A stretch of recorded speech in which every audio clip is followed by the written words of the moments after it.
Your varicose veins aren't getting worse from what you're not doing. They're getting worse from 5 ordinary things you do every single day, sitting in your chair, at the dinner table, right before bed, and chances are you're doing all 5 right now without even knowing it.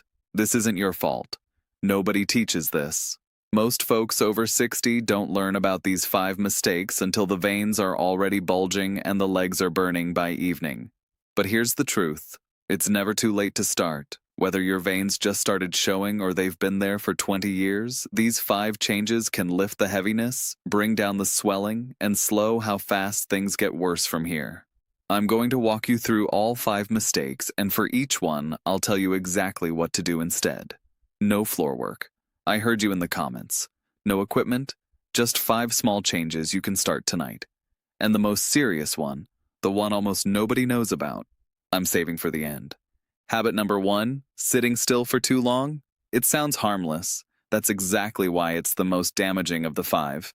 As you already know, after 60, blood travels down to your legs easily, but coming back up to your heart gets harder every year. When you sit still for a long time, that slow return becomes a full stop. The blood pools, the pressure builds from below, every evening, year after year. The good news is the fix is simpler than you think. No timers, no alarms. Just tie a little movement to things that already happen in your day 10 times a day. When a commercial comes on the TV, start by working your feet right in the chair. Toes up, toes down, 20 times. And if you still have some energy left, stand up, pour a glass of water, walk around the room until the commercial ends. You don't have to do it all at once. Start small. When you're stopped at a red light, work 1 foot at a time. Roll the ankle one way, then the other. Switch to the other foot. By the next red light, do it again. When the phone rings, stand up to answer it. If the conversation goes long, don't stay in one spot. Walk around while you talk. When you put the kettle on or start the coffee maker while it's heating, walk around the kitchen or do 10 slow heel raises holding onto the counter. 4 cues, things that already happen every single day. No clocks, no reminders. Your own life becomes the timer. After 2 weeks, you'll be doing it without thinking. And just this one change is often enough to take the heaviness out of your legs by evening. Habit number 2, and this one, your own mother probably taught you to do it. Sitting with one leg crossed over the other at the knee. Think back to childhood, sit like a lady, sit properly. Here's what's actually happening when you sit that way. Right behind your knee, in the narrowest spot, there's a main vein that drains your whole lower leg. When you cross one knee on top of the other, that vein gets pressed against the bone of your other thigh.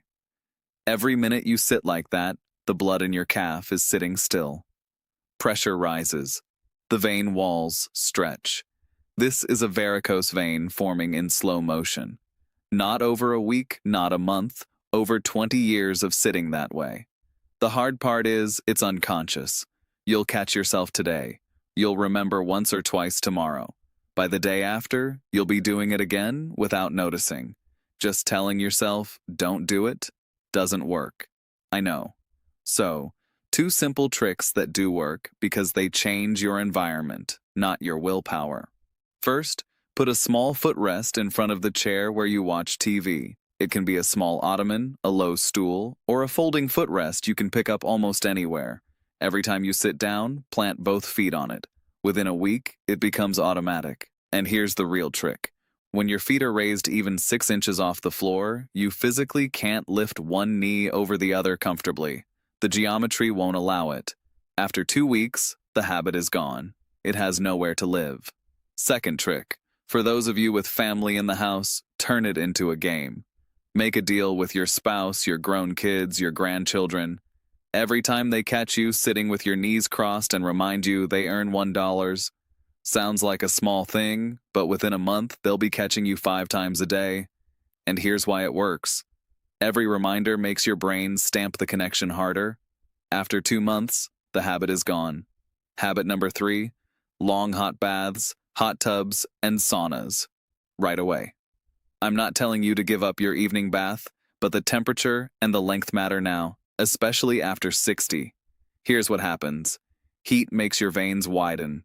In a healthy leg, that's no problem. The walls snap back. But in a leg where the walls are already stretched and the valves are already weak, heat just stretches them further.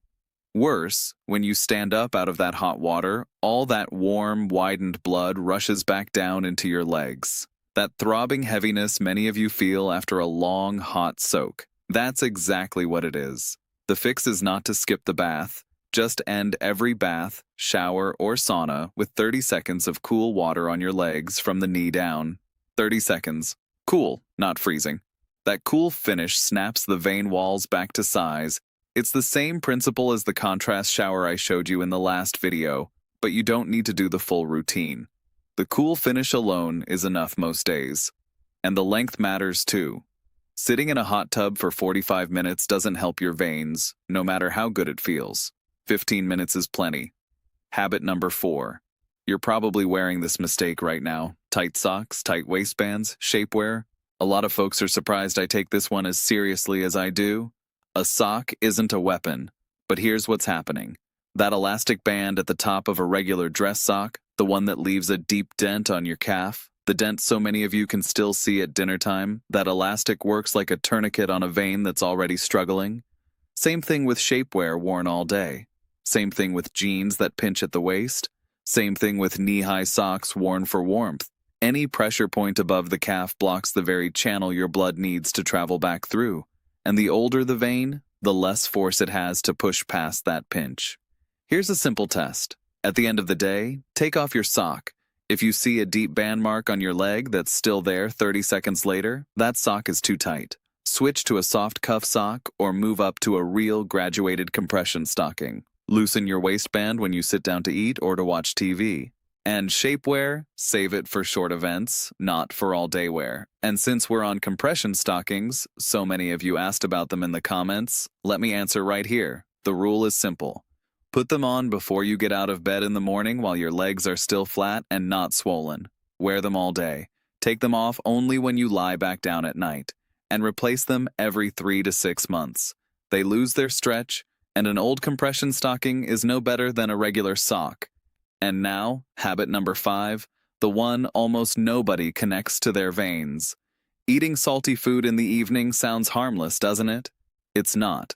And it's the habit that explains why so many of you wake up with a puffy face, why you have sock dents on your ankles that are already there before you put a sock on, and why you're up 2 or 3 times a night to use the bathroom. Here's what's happening. After 60, your kidneys process salt more slowly than they did at 30. That's just age. It's not a diagnosis. Nothing is wrong. But the same amount of salty food you ate your whole life now holds water in your body all night long. Gravity pulls that water down into your legs. Your kidneys spend the whole night trying to flush it out. And that's why you keep getting up to use the bathroom. And let's be honest with each other. I'm not going to tell you to give up your favorite pickles or your Friday pizza or bacon on a Sunday morning. That's unrealistic. I wouldn't do it either. The rule is much simpler. All salty food before 3 in the afternoon. Want chips, pickles, pizza, cheese, deli meat? Have them at breakfast, have them at lunch, have them as a mid-afternoon snack before 3, but after 3, no added salt. Dinner should taste plain. Want flavor? Use lemon, black pepper, garlic, fresh herbs, not salt. Within 4 to 5 days, the morning puffiness in your face and ankles goes down clearly. Within a week, most people stop getting up to the bathroom as often at night. And within 2 weeks, the heavy feeling in your legs by evening drops away. And since we're talking about food, 3 things to put on your plate this week. Berries, blueberries, blackberries, dark cherries. They contain flavonoids that genuinely strengthen vein walls. There's decades of research on this. Citrus fruits, especially the white pith just under the orange peel. Most folks throw it away. It contains diosmin, a compound actually prescribed in Europe for vein support, and dark leafy greens, spinach, kale, Swiss chard for the magnesium and vitamin K that keep your circulation steady. None of this is exotic. None of it is expensive. A handful of berries with breakfast, an orange at lunch, a side of greens at dinner. That's it. Let's put it all together. 5 habits to change starting tonight. 1. Move your feet whenever a commercial plays, the phone rings, or the kettle boils. 2. Put a small footrest in front of your chair and make a $1 deal with the grandkids. 3. Finish every hot bath with 30 seconds of cool water on your legs. 4. No tight socks, no tight waistbands, and compression stockings go on before your feet hit the floor. 5. All salt before 3 in the afternoon. A full glass of water between dinner and bed. You don't need to do all 5 at once. Pick one, the one that hit closest to home while you were watching. That's the one your body is asking you to fix first. Start with that one tonight. Now, I want to ask you something because this channel has viewers from all over the world.